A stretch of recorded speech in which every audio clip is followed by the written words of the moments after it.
Alors tout de suite, pour dire quelque chose de simple, puisqu'il faut d'abord délimiter, si on peut dire, ou entrevoir, plutôt entrevoir que délimiter ce royaume, ce jardin idéal ou idyllique, c'est vraiment ce fond de ciel, couleur rouge. Pour nous, on dit, bon, comme pour les enfants, le ciel est bleu.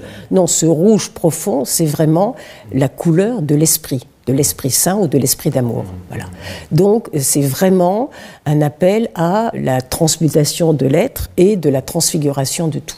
C'est l'œuvre rouge peut-être des alchimistes. Alors bien sûr, moi je ne suis pas alchimiste, mais bien sûr un alchimiste va tout à fait en faire son miel et trouver les étapes de l'œuvre, et ça a été fait bien sûr, donc moi je ne peux pas m'appesantir là-dessus, mais bien sûr qu'il y a toutes ces références. Donc c'est extrêmement limité, réducteur de dire voilà, ça représente 5 sens, etc.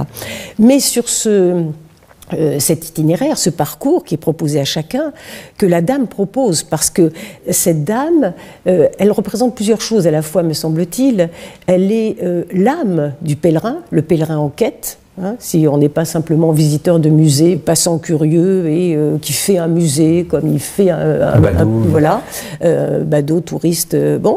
Si il y a cette quête d'amour, de connaissance, elle peut figurer donc cette âme. Et là, on va voir en effet les étapes que l'âme peut traverser, franchir pour arriver à la 6e station, qui est vraiment le passage dans l'au-delà. Elle est aussi cette dame, la guide céleste, une sorte de Béatrice pour le jeune Dante et la dame courtoise qui va éveiller le chevalier, le troubadour, l'inspirer et l'éveiller à la prouesse ou à ce qu'il y a de plus beau, de plus libre, de plus noble en lui.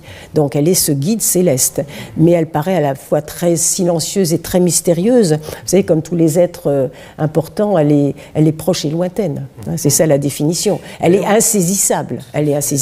Et la 3e possibilité aussi, ou 3e visage, elle représente elle-même déjà la sagesse S majuscule, qui attire et oriente notre vie.